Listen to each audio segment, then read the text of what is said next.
Hey guys, Shane here with One Shift at a Time. How you doing? It is episode 21 of the Power Rankings. Can you believe it? We are now 2/3 through the season. We're coming down the home stretch here. I believe we're about 29 hours away from the trade deadline. 39 hours away from trade deadline day. That's going to be exciting. It's going to be crazy to see how teams do things. Let's get right into her. In number 10, we got the Edmonton Oilers. Can you believe it? They're back. It's been a while, but they're on a 5-game winning streak. All 5 of those games came in their homestand. The last 3 wins are against weak teams, yes, but the ones before that was Tampa Bay and Washington, so those were 2 big games. What a pickup Evander Kane has been. I mean, he's got 18 points in 22 games, absolutely killing it.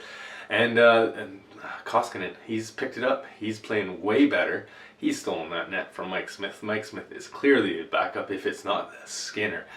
Number 9, they're dropping another 2 spots, and man, this must be a frustrating team to cheer for, and that is the Toronto Maple Leafs. They seem to beat the good teams, and then they lose to Nashville and Buffalo. So what the heck? So this week they beat they beat the Stars and the Canes. So again, those are good, decent teams. The Canes are really good. Stars, yeah. They have their moments. They do play the Devils on Wednesday, so we'll see if they can bounce back. Rick Callaghan, wow, what a story. He played really good, got a shutout in his first start, played really good in his second, so we'll see. Matthews, 45 goals already. He's on a tear. He's going to hit 50, no doubt. Number 8, and they're going to be up 1 spot. We got your New York Rangers. They are only going 1 win, even though they had that, or only going up 1 spot, even though they had that big win over Tampa Bay. But they barely beat the Ducks in overtime, and they lost to the New York Islanders. So those 2 definitely affected them not moving up more. No team really had a great week besides the Oilers, so it didn't really punish them too much for it either. And number 7, up 1 spot, we got your Pittsburgh Penguins. They're benefiting from the drop of the Leafs here, definitely, because they went 2-2, same as the Leafs, but they did beat the Blues and the Coyotes. They had their losses to the Canes and the Preds, so again, losing to good teams and beating the weaker teams, that's a little more normal, so I didn't drop them as much for that. Louis Domingue, man, he's playing well. And they're going to play the Columbus Blue Jackets on Tuesday. Number 6, and they're in the same spot. It's going to be the Boston Bruins. Honestly, it's just not enough to move them here. They went 2-1, so I mean they do a little better than the Pens, but and the Rangers. But I don't know. I think they're in a good spot here at 6.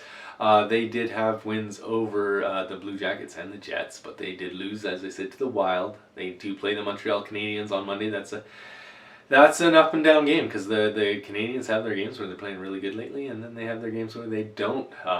So let's see how they do. The other thing is going to be something to watch for Boston is if they make some moves at the trade deadline. I think they're definitely going to be buyers. I think they should make the playoffs, so we'll see what they're going to do. Number 5, and they're down 2 spots. That's going to be the Calgary Flames. They also went 2-2 this week. Again, no teams really did great besides the Oilers and another team that we're going to get to. They did lose to Colorado. That one was tough, but that one to Buffalo was really tough. Markstrom basically cost himself that shutout there at the end. They probably shouldn't have been in overtime anyway, but Buffalo's goaltender was playing absolutely amazing. They did have solid wins over both New Jersey and Vancouver tonight, so gotta love that Swedish connection with Yarncrack coming and him actually being cousins with Lindholm and coming from the same town as Markstrom. Can't believe we got 3 guys from the same town in Sweden playing on the Calgary Flames, so interesting. Number 4, and they're down 3 spots. That's going to be the Carolina Hurricanes. They're out of first. That's for sure. They lost all 3 this week. Definitely a rough week. They lost to the Penguins, the Leafs, the Capitals. So again, good teams, but 3 losses in a row is 3 losses in a row, and that is definitely going to hurt you. They got at least a point out of the game against the Caps. They needed that, definitely. They hope to bounce right back. I'm sure they are. This is the Canes. I think when you're so far ahead at this time of the year, sometimes it can be tough to get up for these games. but they got to watch it because if they get complacent, they could find themselves in some trouble. Not out of the playoffs trouble, but you don't want to find yourself in a losing streak as the playoffs come. And in third spot, and they're down one spot, we got the Florida Panthers. This is before today's breaking news, but they did have the tough loss to the Golden Knights and the Kings. And also they had to go to OT to beat the Sharks, which was concerning. And luckily they did beat the Ducks 3-0. And if they didn't do that, they'd be dropping a lot more, tell me that. They don't play again until Thursday against the Habs. So that should be lots of time for their newest acquisition, Claude Giroux, to come to town. And as if this team was not scary enough, oh my God.